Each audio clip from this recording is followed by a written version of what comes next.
I know we don't have much time because we got the chair has some things that go along, but I just want everybody to remember, and I guess clarify our request, Louis, if we could for next time.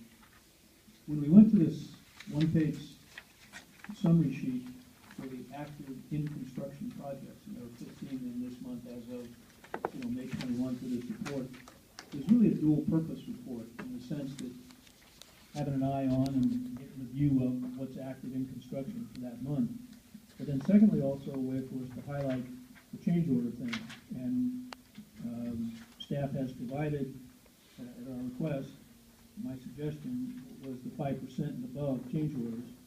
And that stack is in there as a separate listing.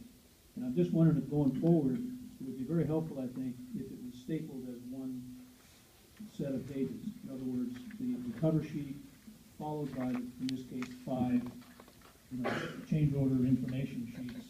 And it allows a quick, because I don't know if anybody else has put these together. I put these together, and if we can get them put together. And for example, I'm just going to use the one example of number 4, Harding Elementary, which is the first one above 5%. And you'll see the change order supplement sheet, if everybody has this sheet in there. What staff does in this case is they really combine the change order column and the pending change order column. So you see that Harding actually, for a $918,600 project, now has approved and pending change orders equal to $136,120.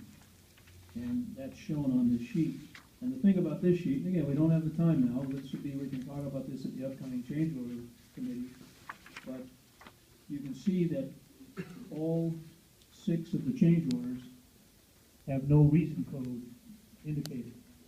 And it's that kind of a lack of attention to detail, which I think we've all agreed, we're trying to get to where we avoid that kind of thing. And so that's with Harding, and then you can look through the others and kind of see as well.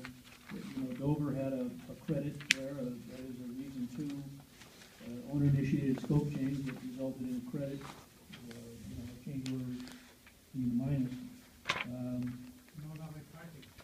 But anyway, the 5 projects that are above 5% are in the packet, and I'm just requesting that for future months, those be stapled in order of how they appear, so that it's easy to flip from one to the next. Is that something that should be done? And your point's well taken, Tom. And today when I went through the packet, and sometimes it just happens, and we're going to make the corrections. When it gets uploaded onto the website, when the source of information comes in from different sources, right.